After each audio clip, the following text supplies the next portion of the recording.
Aloha! We are here today for the next episode of the Ascension cast. I am Brian Daniel Edwards here with... Rothi. Go ahead, introduce yourself.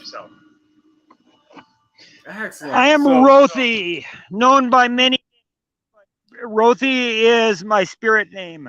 That name was shown to me in a vision quest, and the name means pomegranate in Etruscan, the language that the Greeks spoke before it was Greece. And the esoteric truth behind the pomegranate is, in esoteric and magical circles, the pomegranate is known as the fruit or the seed of immortality, because one seed from a pomegranate can grow a tree, which can grow there for thousands of fruit, each fruit having hundreds of seeds. Very cool. So today we're here to talk about how to balance walking the spiritual path and the lay path. So, somewhere between being monastic or being just a common layperson. So how do you find that balance? And synchronistically, we had a conversation about someone who really is struggling to do that. And I'll let you go into that story. Well, I get a lot of random people that reach out to me because of my teachings and the esoteric nature of what I teach.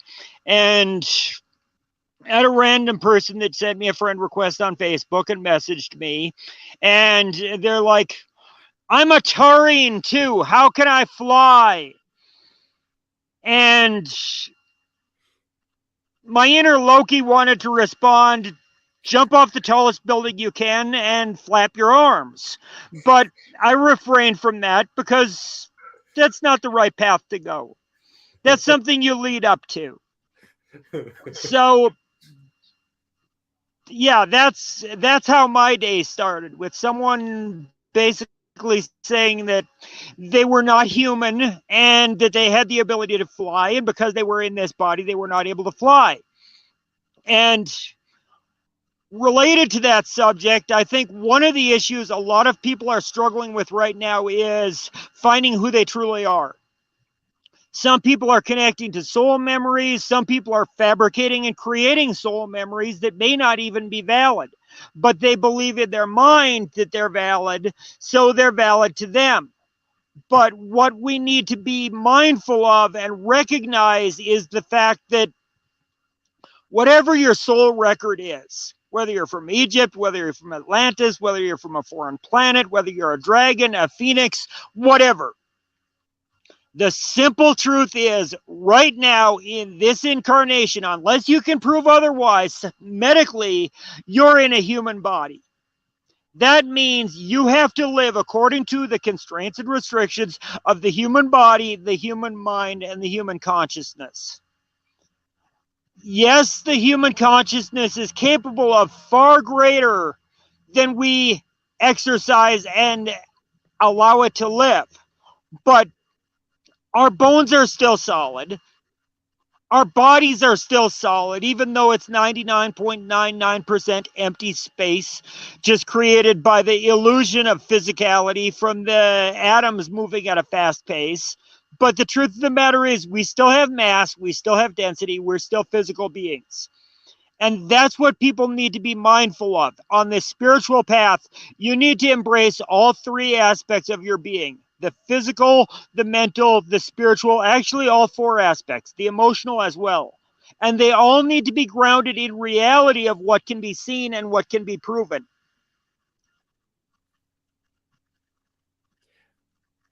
Yeah. It's to a point. You are what you choose to be in that moment.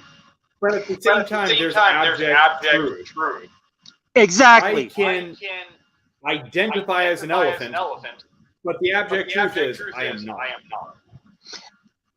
Exactly. It may be a spirit guide, it may be a guardian, it may be a fragmented aspect of a past life, but it's not the current place and time.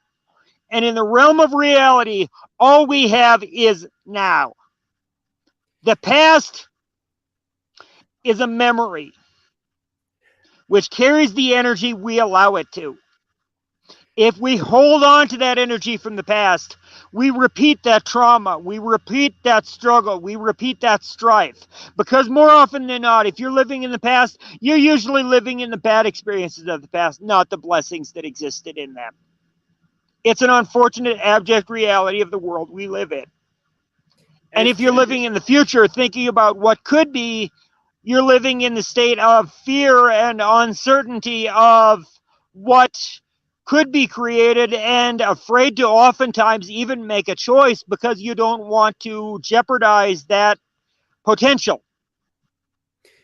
Yeah, I've seen things that are beyond reality. I've seen things that break the law of physics. I have seen people that can manipulate a gravitational field with just their own energy.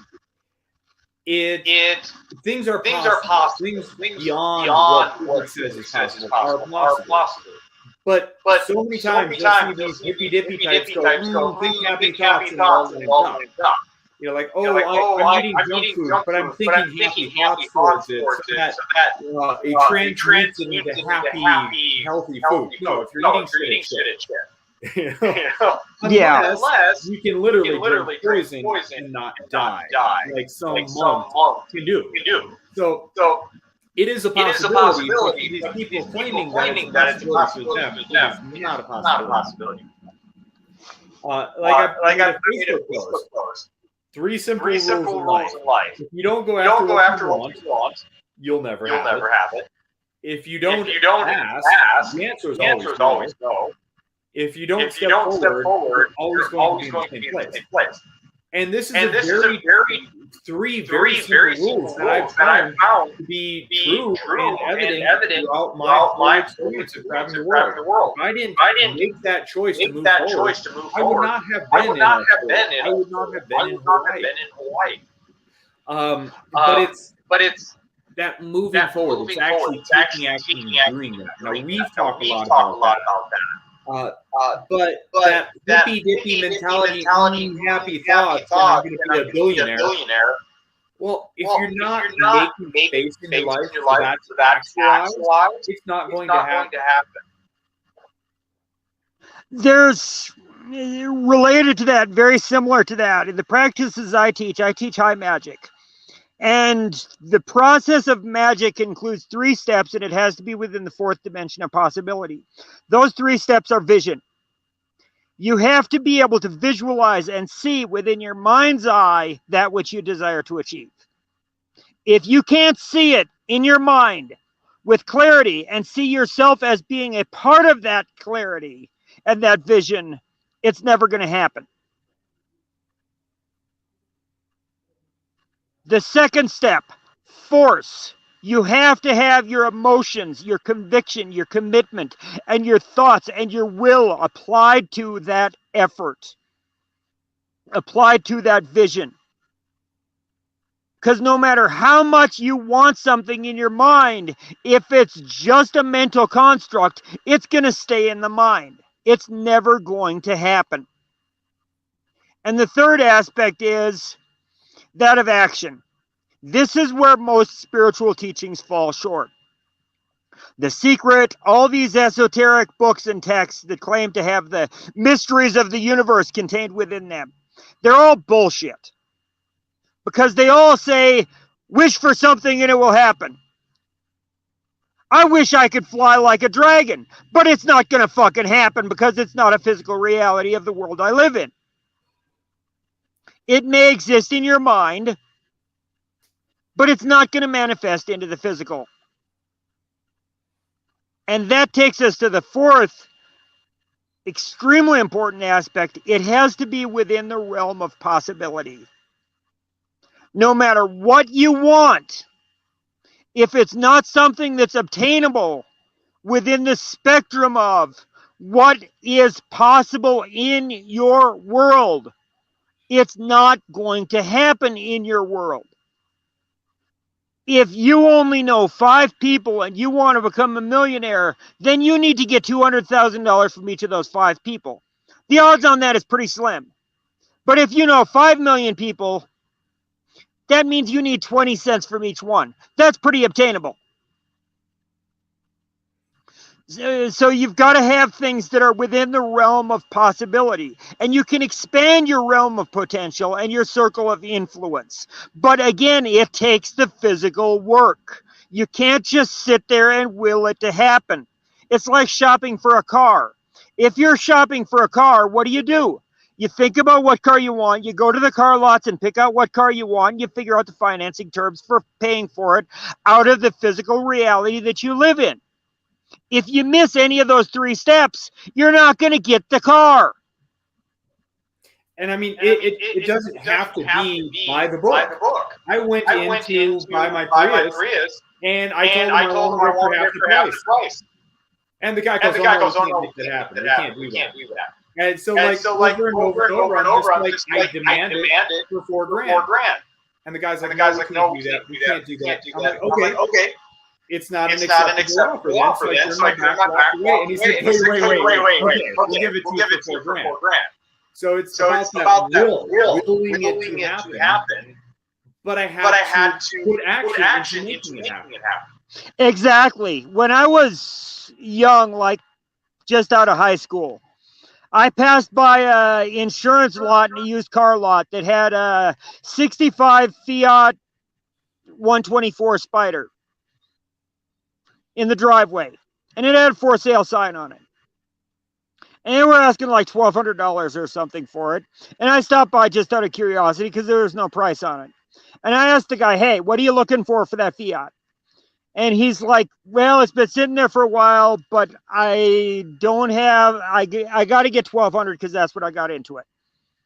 And I'm like, "Okay, if you need to get rid of it, absolutely, and you have no other option, give me a call." And I gave him my phone number. I got a call the next day. He's like, "What can you do for the car?" I'm like, "All I've got right now is $100. And he's like, "Okay, you come down here with $100 and you can drive it home with a clear title because I work for an insurance company. The insurance company needs it off the lot and it's got to be moved today or they'll take it and I'll get nothing." So I drove home with it for $100. Nice. Very nice. So I'd like to get back to that guy that wanted to fly. I mean, it's possible. When you talk to some ancient secret tradition, it's 100% possible. But the guy reaching out to you, again, it's not his possibility of world of possibilities, or however you describe it, because he's just not there. Can you describe how he wanted to work with you and what he's willing to pay? I do not know if this was more metaphorical or what. I did not ask, and I feel it's one of those things that's best left just to the realms of possibility, and whatever it is, it is. But I told him, it's like, listen, we're in a world where if people do not have anything invested in things, they do not value it. And he's like, "I can't afford to pay anything right now because I don't have any money." So then I told him to work on his self-worth through volunteering or whatever he had to do so that he was contributing to society, because the fact of the matter is you don't value yourself usually because of the fact that you recognize in your soul that you're not contributing to a better world. You're not actually doing anything. If you're sitting home watching The Simpsons every day and smoking pot and drinking beer, you're not really contributing to the world as we know it. So you got to do something to contribute. You've got to put an effort in. And he replies, "Well, Odin gave his eye for knowledge, and one of the Greek ones, I don't remember who, but one of the Greek ones gave his eye for his dragon. So I'm willing to send you my eye. What's your mailing address?" And I'm like, okay, don't even want to know if this is metaphorical, if this is philosophical, theoretical, or what. It's like the Loki in me is like, yeah, let's see what he's got to offer. So I sent him my mailing address, and I have no idea what will come in the mail. I have no idea if it'll be a human eye, an animal eye, the letter I from a signboard, a crystal eye, a dragon's eye made of crystal. I have no idea at all what it is. When you first told this to me, I'm a Marine. I have a very morbid, dark sense of humor. But I actually found that disturbing. I'm like, I want to laugh, I think it's funny, but oh my God, I can't imagine this guy actually gouging his eye out and sending it to you. I hope he's being metaphorical. Yeah, exactly. I hope he's being metaphorical, but whatever the case may be, at least it'll give me a return address for him. So if he is to the point that he literally should be locked up for his own safety, at least I'll have his address, so I'll be able to take care of that precaution and make sure that he doesn't do any further harm to himself. I sure hope he's not like tripping on LSD or something and like gouges his eye out. Like, oh man. So that is perfect explanation of balancing your spiritual with your physical. If you're gouging your eye out for the spiritual, what on earth? No. You need to work on your physical body, your mental body, your energetic body. It's all together. If you are severely damaging your physical body to get gains for your mental body, and that goes down to diet and whatever too. There's a lot of people that'll have extreme diets and be vegan and try to survive on sunlight and whatever else. And it's like, the fact of the matter is, you are a physical being that is incarnate at this time. If you do not care for their physical incarnate body, the mental body will suffer, the emotional body will suffer, and the spiritual body will suffer. Yeah, the vegan is healthy if you're properly doing it. Exactly. If you're supplementing it with the right nutrients, with things like that, yeah. But there are very few vegans I've known, and I've known a lot of them because of the spiritual circles I survive in, that really look healthy. They always have like a pale, half-dead complexion to them. And usually they have a lot of health issues as well. I'm not here to pass judgment on diets. That's not the point of what we're talking about. The point is, you have to take care of your body as well as your mind and your spirit. Yeah. There's this adage, before enlightenment, chop wood, carry water. After enlightenment, chop wood, carry water. It can look different. I talk about this in my Smart Fitness class.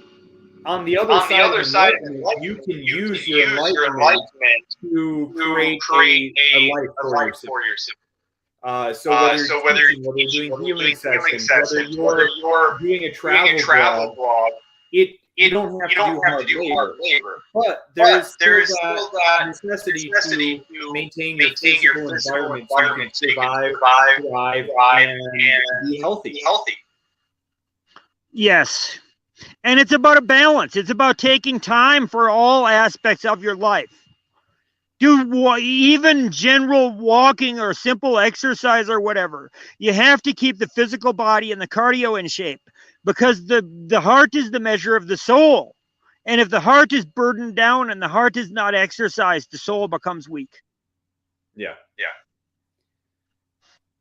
And so many people go one path or the other. It's not one or the other. It's maintaining your physical body, maintaining your mental body, maintaining your energetic body. Going in one or the other can lead to spiritual suicide. People that will basically meditate themselves to death, not eat, not drink, and they leave their body. Basically spiritual suicide. Yeah, and you see yogis that are over 100 years old that are in a trance-like state in a cave that have been there for who knows how long. And it's like, yeah, you may still be experiencing things, but you're not truly living. Yeah. So that's really the balance of walking the lay person life versus the monastic life. I am in the world, but not of it. I am balancing somewhere between living this very pure, healthy life. I don't watch TV. I don't drink alcohol. I should say very rarely watch TV because it's just programming. I don't drink alcohol. I don't watch sports or do what most everybody in the relationship do. Yet at the same time, I'm not locked up in the monastery. I experience the world. I travel. I see people. I meet people, and still live life. So it's finding the proper balance for you. It might look a lot different than my life, but it's finding the balance. And that's a perfect example of the contrast between you and I, because I almost do live a monastic life. Yeah, I'm on 85 acres of isolation and majesty, surrounded by mountains on all sides. I mean, but I'm right in front of the highway. And the amount of people that come here to visit me regularly is almost non-existent, and I'm okay with that. It gives me time for my studies. It gives me time for my practices related to diet and things like that. I descended from the dragons. Dragons pretty much do and eat whatever the hell they want to be completely honest. I mean, are you going to tell a dragon it shouldn't eat meat? No, I don't think that's going to be working too well. You're going to be the next meat course that it eats probably. And it comes down to, in my beliefs anyway, it comes down to being grateful for what you're receiving. And in diet and whatever, it comes down to, in my case, natural.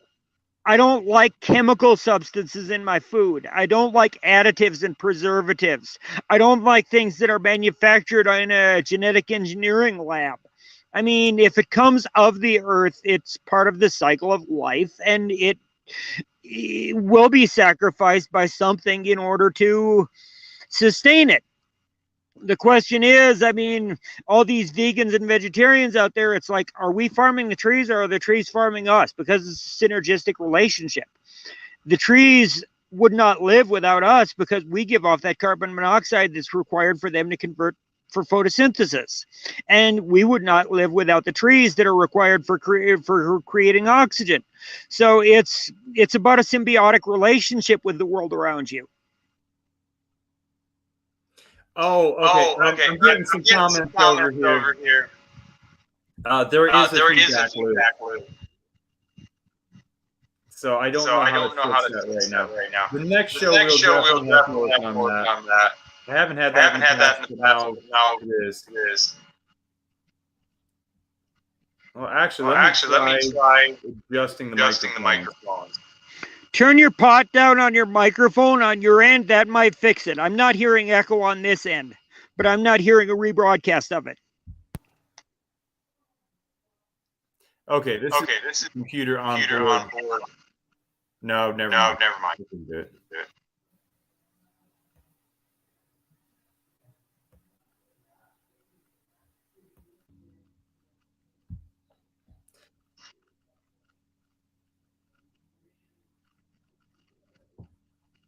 Okay. Have to look into it. But it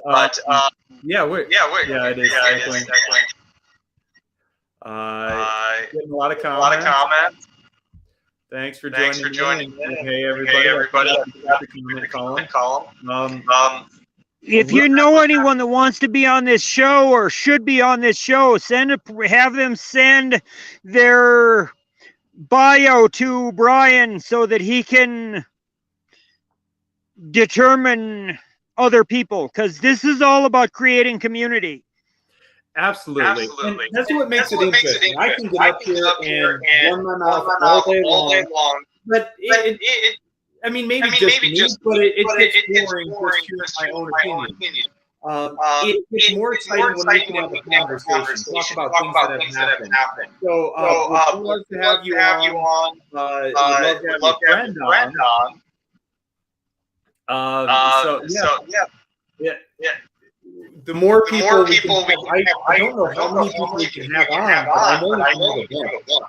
And then anybody that actually wants to get on, send me a message. And anytime you want to talk about it, I'm really open. Anything from diet to world events, the Ascension, spirituality, nature, survival. Like it's really whatever to move people forward in improving people's lives. Brian and I have known each other for quite a while, and we've covered pretty much the gamut of as deep down the rabbit hole as you could get probably in our conversations. Yeah. Well, what English will be able to describe. Beyond that, it's going to break down. What was that? I said we talked about everything. With the physical language. The things that are do not have telepathic communication. But you can't transfer that to physical language. Exactly. The higher beings that I regularly work with, I mean, and have been working with Brian as well to help him on his healing path for himself, for the trauma that he's endured. Are what are known as the insectoids or the ant people. And they live in Agartha in the inner earth. And a lot of you may say that they're not physical beings, they're not real beings or whatever else. But Brian and I, when he was visiting me, went tracking them. And I have physically seen them with two friends of mine that were visiting here at the time. So I know that they're very, very, very real. Don't certainly show themselves because of the fact that the world we live in, first of all, people would be scared shitless usually seeing them. They're 12 to 15 foot tall. They resemble kind of like a hybrid between a human and a praying mantis, and their bodies are like they're carved out of polished obsidian. Now, most people in this world are not in a state of peace and acceptance where they would be able to see something like that without at least having a heart attack or pretty much just relieving themselves. I mean, that's the straight up fact. You can talk all you want to about being spiritual and being ready for higher beings and whatever else. But if you physically had them manifest to you in front of you, most of these people that are talking about being Pleiadian or Arcturian or whatever other belief they are, if those beings actually physically manifest in front of them, they'd pretty much lock themselves up.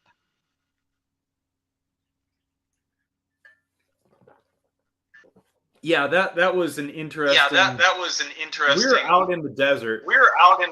And let me try turning the volume down because it didn't really bad. Okay, has that fixed the feedback at all? No. Okay, I think it's on your phone. Because I've not had this before. I think the phone is hearing you talk through your phone. If that makes any sense.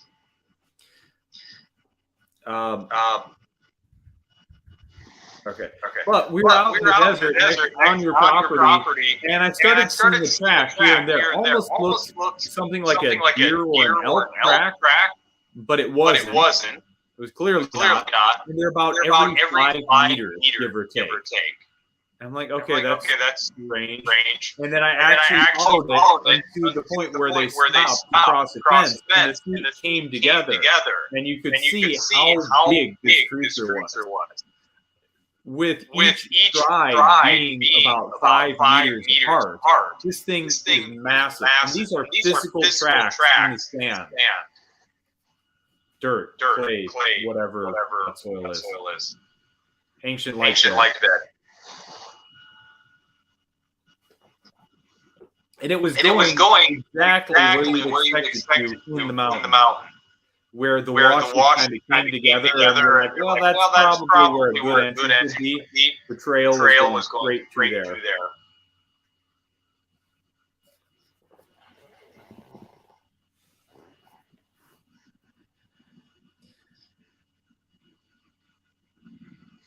So yeah, we talked about some interesting things today.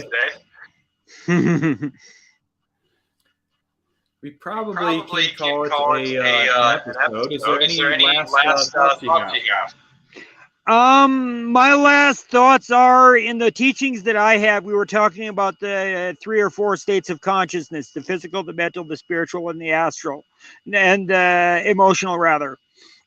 And in the teachings that I have found, the physical body is the tangible world. The spiritual body is connected to the emotional world. And the mental body is the median between the two. And a lot of these people that are struggling with psychological issues, emotional issues, issues in their mind because of trauma and because of things like that, it is largely because of the fact that their spiritual and their physical world are disconnected. Yeah, that's very true. Or a lot of the people that are going crazy have entity attachments. Like the paranoid schizophrenic, the voices in my head, the voice, someone yanked those demons out, and they won't have the voices in their head. But PTSD and bipolar and things like that, sorry folks, that's not the work of demons, that's the work of trauma. Yeah, exactly. Compartmentalized personality disorder. You're not allowed to feel the personalities or the feelings, so they compartmentalize them off, and then they become actual individual personalities of the person. They're creating what is in magical circles known as an egregore. Yeah. An egregore is a spiritual being that's created by your belief, your will, and your intent that's put into it by feeding it through your energy and your thoughts. And many of the gods, as we know, as we call them, are also basically egregores. They're not physical beings. The word God comes from the word Goa, which is an Aramaic word that means spirit. Ironically, the word demon is an ancient Etruscan word which comes from the word daemon, which also means spirit. So God and demon are both the same thing if you interpret it in their raw sense. Yeah, it's very interesting to see.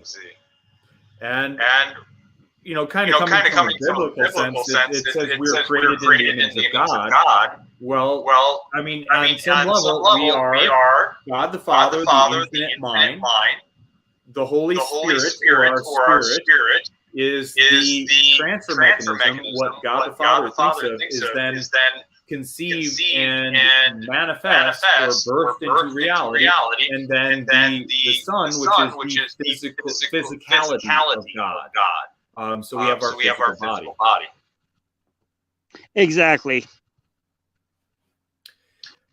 Okay, we're at a half hour, a little bit over, so I think we will call it a wrap, and hopefully next time we will figure out how to fix the microphone sounds for the echo. Sounds like a plan. Okay, thanks for coming on. Thanks everybody for watching. Thanks for interacting. Really make the show with your interaction. Leaving comments. And in the future, feel free to ask any questions you have. I'm excited about inviting everybody onto the show and doing more episodes. This is going to get very exciting. Hopefully, I'll be able to do episodes and shows on location in Sedona. So then I'll have a really cool backdrop. There's the college tree. I believe it is like a cafe.